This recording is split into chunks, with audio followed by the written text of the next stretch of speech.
Mercury because it's the mind and the intellect, and it's so drawn to knowing, seeking out answers to attain more information. So if you have a prominent Mercury, especially if it's in the first, third, fifth, eighth, or 12th house, and if you have Virgo or Gemini placements, since these signs are ruled by Mercury, this indicates this need to learn, to attain information, to know things, to talk about it, to read it, to write about it, anything at all. It's this stream of wanting to gather and also share.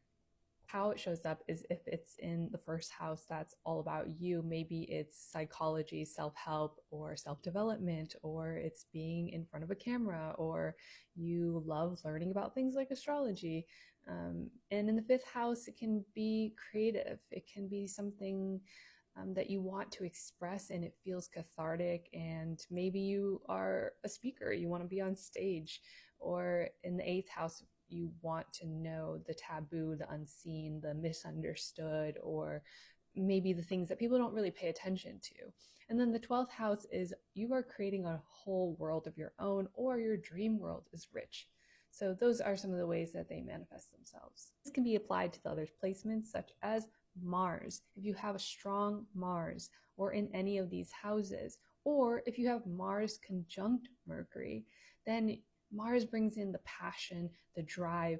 This is more, I would say I see this a lot in athletes or people who have a sport that they love and they want to get better at it and they want to achieve new heights. They want to, it's like, I would say a climber who wants to stake his flag on a new mount, or one that is really hard to achieve, and that's something they work toward. That is the energy of Mars. Or maybe in business, they want to be on the top, putting themselves first, first house, fifth house, a performer.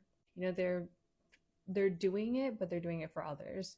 And of course, opposing the fifth house is the 11th house. So you'll see that even though the fifth house is all about the stage and creative expression, you'll see that it's also serving others. The collective desires that one person, the famous or the well-known person, as much as that individual wishes to be there and offer their knowledge and wisdom to the collective.